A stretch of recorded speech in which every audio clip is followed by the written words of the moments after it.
ආයිබෝන් කියලා පිළිගන්නවා Thisara bro YouTube channel එකට යාළුවෝ හැමදෙනාම. ඉතින් ඔයාලා මේක තුල ඉන්නේ මගේ තවත් අලුත් ඉලෙක්ට්‍රොනික ප්‍රොජෙක්ට් එකක් එක්ක. ඉතින් අද ගෙනල්ලා තියෙන ප්‍රොජෙක්ට් එක තමයි අපි කොහොමද සෝලර් සෙල් එකක් කරා අපේ ලිතියම් අයන් බැටරිය charge කරගන්න කියලා.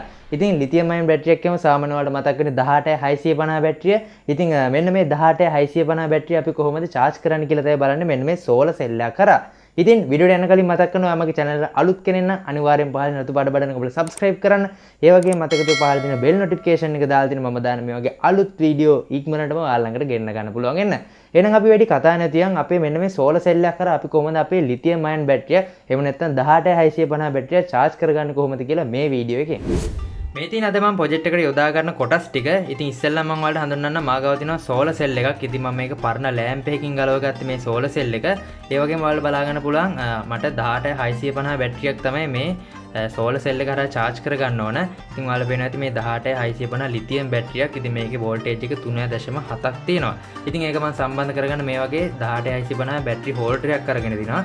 ඒ වගේම මේ දෙක අග්‍ර දෙක සම්බන්ධ කරනකොට මෙන්න මේ වගේ TP40i56 කියන මොඩියුල් එක අපිට අවශ්‍ය වෙනවා. ඉතින් මේක ඔයාලට මිලදී ගන්න පුළුවන් ඉලෙක්ට්‍රොනික ෂොප් වලින්. ඉතින් මේකේ ඔයාලා බලා ගන්න පුළුවන් මේකේ තියෙන්නේ type C වර්ගයේ පොට් එකක්.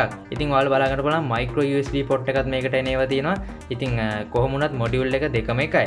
ඉතින් ඔයාලට කැමති විදිහට මේක තෝරගන්න පුළුවන්. ඉතින් මම දැන් අද මෙතන ෆෝන් charge එක සම්බන්ධ කරලා නෙමෙයි අපේ ලිතියම් බැටරිය charge කරන්නේ. කෙලින්ම මෙතනට අපේ සෝලර් සෙල් එක සම්බන්ධ කරලා charge කරන හැටි තමයි අද මම ඔයාලට කියා දෙන්නේ. ඉතින් මේකේ ඔයාලට අග්‍ර ටික සම්බන්ධව කිව්වොත් එහෙම ඔයාලා බලා ගන්න පුළුවන් මෙතන ධන අග්‍රය තියෙනවා වගේ මෙතන ඍණ අග්‍රය තියෙනවා. ඉතින් සාමාන්‍යයෙන් අපි ෆෝන් charge එකකින් මෙතන input එක දීලා අපේ මේ ලිතියම් බැටරි charge කරනකොට අපි මෙතනට input එක දෙන්නේ. ඉතින් අද මම සෝලර් සෙල් එක සම්බන්ධ කරනවා අපිට wire දෙක මෙතනට පාස් කරන්න මේ විදිහට යාලා මේ විදිහට හදලා ඉවල තිනවා අපිට අග්‍ර දෙක ධන ඍණ හරියටම. ඉතින් මෙන්න මේ අග්‍රය තමයි ධන අග්‍රය, ඒ වගේ මේක තමයි ඍණ අග්‍රය. ඉතින් අපිට මේ දෙකට මෙහෙම අපිට අග්‍ර දෙකට අපේ මේ සෝලර් සෙල් එක සම්බන්ධ කරන්න පුළුවන්. ඉතින් එහෙම සම්බන්ධ කරනකොට අපිට මේ වගේ ඩයෝඩ් එකක් දාන්න අවශ්‍ය වෙනවා. ඉතින් මේක 4007 ඩයෝඩ් එකක්. මේක සම්බන්ධ කරන්න ඕන අපි මෙන්න මේ විදිහට අපි මේ විදිහට මේක මෙහෙම සම්බන්ධ කරන්න ඕන. ඉතින් මේක මෙහෙම සම්බන්ධ කරන්න ඇයි කියලා හෙව්වොත් එහෙම අපේ බැටරිය ෆුල් charge වෙලාවට, ඒ කියන්නේ බැටරිය දැන් මේකට මෙහෙම සම්බන්ධ කරලා අපේ ප්‍රොජෙක්ට් එක අවසන් වුණාම එතකොට බැටරිය ෆුල් charge වෙලා තියෙනකොට වෝල්ටේජ් එක රිටර්න් වෙලා නැවත සෝලර් සෙල් එකට යන්න පුළුවන්. ඉතින් ඒක නවත්තන්න තමයි අපි මේ විදිහට මෙහෙම ඩයෝඩ් එක පාස් කරලා ඊට පස්සේ තමයි ධන අග්‍රය මෙන්න මෙතනට සම්බන්ධ කරන්න ඕන. ඉතින් ওই විදිහට තමයි මේ ඩයෝඩ් එක සම්බන්ධ කරන්න ඕනේ. ඉතින් මම ප්‍රොජෙක්ට් එකේ තවදුරටත් පැහැදිලි කරන්න. ඉතින් මේකේ අනිත් අග්‍ර දෙක කිව්වොත් එහෙනම් ඔයාලට බලා ගන්න පුළුවන් බැටරියේ ධන අග්‍රය මෙතන තියෙනවා. ඒ වගේම බැටරියේ ඍණ අග්‍රය මෙතන තියෙනවා. ඉතින් ওই විදිහට තමයි ධන ඍණ අපි සම්බන්ධ කරන්න ඕන. ඒ වගේම ඔයාලට පේනවා ඉතින් මෙන්න මෙතන output කියලා තියෙනවා. ඉතින් අපි හිතමු මේකට බල්බ් එකක් සම්බන්ධ කරනවා නම් මෙන්න මේ output කියන මෙතන තියෙනවා ධන අග්‍රය ඍණ අග්‍රය. ඉතින් මේ දෙකෙන් තමයි අපි අපේ බල්බ් එකකට පවර් එක වගේ ගන්නව නම් ওই විදිහට අපි ලෝඩ් එක ගන්නෙ ඒතනින් තමයි ඒ කොටස් දෙකෙන්. ඉතින් මෙතන ඔයාලා බලා ගන්න පුළුවන් පුංචි LED දෙකක් තියෙනවා. ඉතින් මේක තමයි charge indicator එක. ඉතින් මේක charge වෙනවා කියලා මේක indicator එකක් තමයි මෙතනින් පෙන්නුම් කරන්නේ. ඒ වගේම මෙතන තියෙනවා තව LED එකක්. ඉතින් අපිට charge එක ඉවර නැම්පස්. ඒ කියන්නේ මේ ලිතියම් බැටරිය charge එක ඉවර නැම්පස් අපිට indicator එකක් පෙන්නන්න මේ විදිහට අපිට සම්බන්ධ කරලා තියෙනවා LED දෙකක්. ඉතින් ඉස්සෙල්ලාම අපි මේ ටික සම්බන්ධ කරගන්න ඕන. ඉතින් මේ සම්බන්ධ කරගන්න කලින් අපි ඉස්සෙල්ලාම අපේ මේ සෝලර් සෙල් එක හිරු එළියට සම්බන්ධ කරලා බලන්න ඕන මෙතනින් වෝල්ටේජ් එකක් එනවාද කියලා. ඉතින් ඒක අපි ඉස්සෙල්ලා අරගෙන බලන්න ඕන. ඊට පස්සේ අපිට පුළුවන් මේ ප්‍රොජෙක්ට් එක සම්බන්ධ කරගෙන යන්න මෙතනින් පවර් එකක් එනවාද කියලා බලලා. ඉතින් මම දැන් මගේ සෝලර් පැනල් එක මේ විදිහට මම එළියට අරගෙන ආවිලා තියෙනවා. ඉතින් අපි බලමු මෙතන වෝල්ට් පැත්තට දාලා කීයක් වෝල්ටේජ් දෙනවද කියලා. ඉතින් මම මේ විදිහට මේ ටර්මිනල් දෙක මේ වයර් දෙකට මෙහෙම අල්ලන්නම්. හරි. ඔයාලට බලා ගන්න පුළුවන් 5.7ක් වගේ එනවා.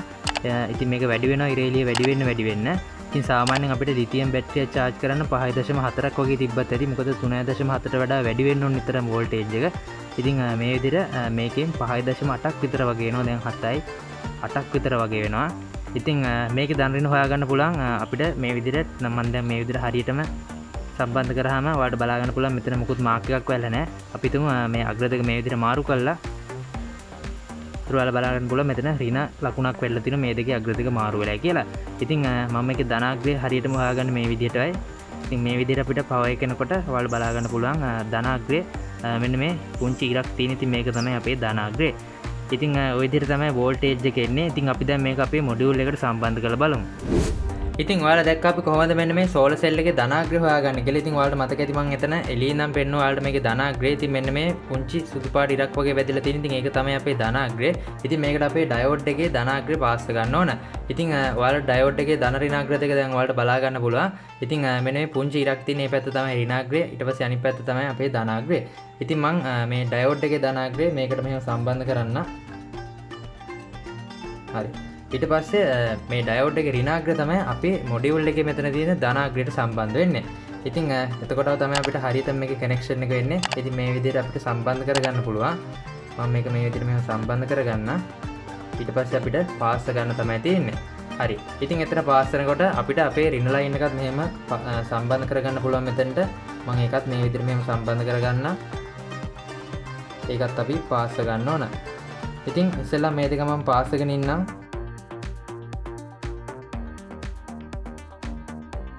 ඉතින් මම මේ විදිහට මේ දෙක පාස් ගත්තා. ඉතින් ඔයාලට බලා ගන්න පුළුවන් හරියටම අපි කොහොමද මෙන්න මේ සෝලර් සෙල් එකේ මේ මොඩියුල් එකේ මේ පැත්තේ ඉන්පුට් එක පාස් ගත්තේ. ඉතින් අපිට අවුට්පුට් එක දැන් මෙතනට පාස් ගන්න ඕන. ඉතින් මේක ඔයාලට පේනවා ඉතින් ධන ඍණාග්‍ර දෙක. ඉතින් මම මේ රතු පාට වයර් එක අපේ මේ බැටරි හෝල්ඩර් රතු පාට වයර් එක මෙතනට සම්බන්ධ කරනවා. ඊට පස්සේ ඍණ ලයින් එක එතන එහා පැත්තේ ලයින් එක. ඉතින් ඒකට මම මේක මෙහෙම සම්බන්ධ කරනවා.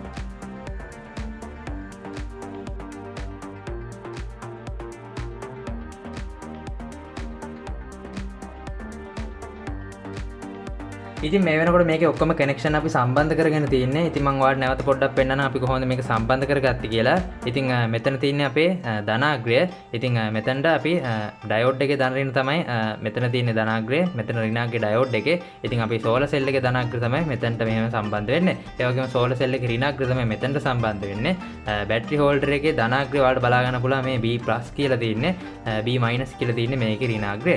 ඉතින් මේ විදිහට අපි බලලා බැටරිය ගත්තන් පස්සේ බැටරියේ ධන ඍණාග්‍රය දෙකක් තියෙනවා. ඉතින් මේ පැත්ත ධන මේ පැත්ත ඍණ. ඉතින් ඒක අපි හරියටම බලලා සම්බන්ධ කරන්න ඕන. මම දැන් මේක මෙහෙම සම්බන්ධ කරන්න. හරි. ඉතින් ඔය විදිහට මම මේක බැටරිය සම්බන්ධ කරා. ඉතින් අපි දැන් බලමු සෝලර් පැනල් එක හිරු එළියට අල්ලලා කොහොමද මේ මොඩියුල් එක ඕන් වෙලා මේක charge වෙන්නේ කියලා. ඉතින් මේ විදිහට මම සෝලර් සෙල් එක එළියට අරගෙන ආවිල්ලා තියෙනවා. ඉතින් අපි බලමු අපේ මොඩියුල් එක ඕන් වෙලාද කියලා. ඉතින් මම මේ විදිහට ඔයාලට පෙන්නුම් කරන්න ඔයාලා බලා ගන්න පුළුවන් රතු පාට ඉන්ඩිකේටර් එක අපේ මේ වෙලාවේ පත් වෙනවා. ඉතින් අපේ සෝලර් සෙල් එකට මේ වෙලාවේ එළිය වැටලා තියෙන ඉඳන් මේ විදිහට රතු පාට ඉන්ඩිකේටර් එක පත් වෙනවා. ඒ කියන්නේ පවර් එක මේ පැත්තෙන් එනවා. ඉතින් මේක ෆුල් charge වුණාන් පස්සේ මම ඔයාලට කිව්වා නිල් පාට ඉන්ඩිකේටර් එකක් තියෙන්නේ. ඉතින් මේ නිල් පාට ඉන්ඩිකේටර් එක මෙතනින් පත් වෙනවා අපේ බැටරිය ෆුල් charge වුණාන් පස්සේ. ඉතින් ඔන්න විදිහට තමයි මේ මොඩියුල් එක සම්බන්ධ කරන් අපේ මෙන්න මේ ලිතියම් අයන් බැටරිය charge කරන්නේ. ඉතින් දැන් ඔයාලා හරියටම දැක්ක අපි කොහොමද මේක සම්බන්ධ කරගන්නේ, මේකේ කනෙක්ෂන් කොහොමද මේකත් එක්ක වැඩ කරන්නේ කියලා. ඉතින් ඔයාලා මේ දකින්නේ අපේ බැටරිය ෆුල් charge වුණාන් පස්සේ අපේ මේ නිල් පාට ඉන්ඩිකේටර් එක පත් වෙලා තියෙන වෙලාව. ඉතින් ඔයාලා දැක්ක අපි කොහොමද මෙන්න මේ සෝලර් සෙල් එකක් කරා ලිතියම් අයන් බැටරිය charge කරගන්නේ කියලා. ඉතින් දැන් ඔයාලට පුළුවන් මෙන්න මේ පොඩි මොඩියුල් එක අරන් TP4056 කියන මේ මොඩියුල් එක අරන් ඔයාලට පුළුවන් මේ විදිහට සෝලර් සෙල් එකක් කරා ඔයාලට මේ විදිහට ලිතියම් අයන් බැටරි charge කරගන්න. ඉතින් ඒ වගේම ඔයාලා පවර් බැංක් එකක් හදනවා නම් ඒකටත් මේක මේ විදිහටම use කරන්න පුළුවන්. එතකොට සෝලර් සෙල් එක හරහා charge වෙනවා. ඊට අමතරව අපිට ෆෝන් charge එක හරහා charge කරගන්නත් පුළුවන්. ඉතින් මේ ක්‍රම දෙක ඔස්සේ අපිට පුළුවන් අපේ පවර් බැංක් එක charge කරන්න. ඒ වගේම අපිට output එකක් ගන්න පුළුවන්. තව පුංචි මොඩියුල් එකක් තියෙනවා. අපේ 18650 බැටරි වල තියෙන voltage එක අපිට regulate කරලා දෙනවා 5 volt වලට. ඉතින් මේ මොඩියුල් එක දාලා ඔයාලට ෆෝන් charge එකක් එහෙම නැත්නම් පවර් බැංක් එකක් විදිහට මේක හදාගැනීමේ හැකියාව තියෙනවා. ඉතින් මීට අමතරව තව ගොඩක් ප්‍රොජෙක්ට් නිර්මාණය කරන්න පුළුවන්. ඉතින් මම ඔයාලට ඉස්සරහට අරගෙන සාමාන්‍ය පැය 4කට අධික කාලයක් වැඩ කරන LED එකක් සම්බන්ධව ඉතින් මේක emergency lamp එකක්. ඉතින් මම ඉස්සරහට වීඩියෝ එකක් අරගෙන අපි කොහොමද මේක සම්බන්ධ කරලා හදාගන්නේ කොහොමද කියලා. ඉතින් මේක විශේෂම දේ මේ solar cell එක හරහා තමයි මේක charge කරන්නේ. ඉතින් ඔයාලට අවශ්‍ය නම් අපි හිතමු ඔයාලට ෆෝන් charge එක කරා වුණා charge කරගන්න පුළුවන්. ඉතින් ඒ සම්බන්ධ කරලා සම්පූර්ණ වීඩියෝ මම ඔයාලට ඉස්සරහට ළඟදීම අරගෙන එන්න. ඉතින් අනිවාර්යයෙන්ම Thisara Bro YouTube channel එක subscribe කරලා bell notification එක දාලා තියෙන මම දාන මේ වගේ අලුත් වීඩියෝ බලන්න පුළුවන් එන්න. ඉතින් මොකද හිතෙන්නේ අද වීඩියෝ එක ගැන? අනිවාර්යෙන් පල්ලෙහා comment section එකේ comment එකක් දාගෙන යන්න. ඒ වගේ මේ වීඩියෝ එක යාළුවෝ අතර share කරගන්නත් අමතක කරන්න එපා කියලා ඔයාලට මතක් කරනවා. ඉතින් මගේ channel එකේ arduino tutorial තියෙනවා. ඒ වගේම electronics සම්බන්ධ project කරලා තියෙනවා. arduino project කරලා තියෙනවා. ඉතින් මේ හැමදේම බලන්න පුළුවන් Thisara Bro YouTube channel එකෙන් අනිවාර්යයෙන්ම subscribe කරන්න කියලා මම නැවතත් ඔයාලට මතක් කරනවා. එහෙනම් යාළුවනේ තවත් අලුත් මේ වගේ electronic project එකක් අරන් එන්නම්. ගිහිල්ලා එන්නම් පරිස්සමින් ඉන්න. මම Thisara Bro.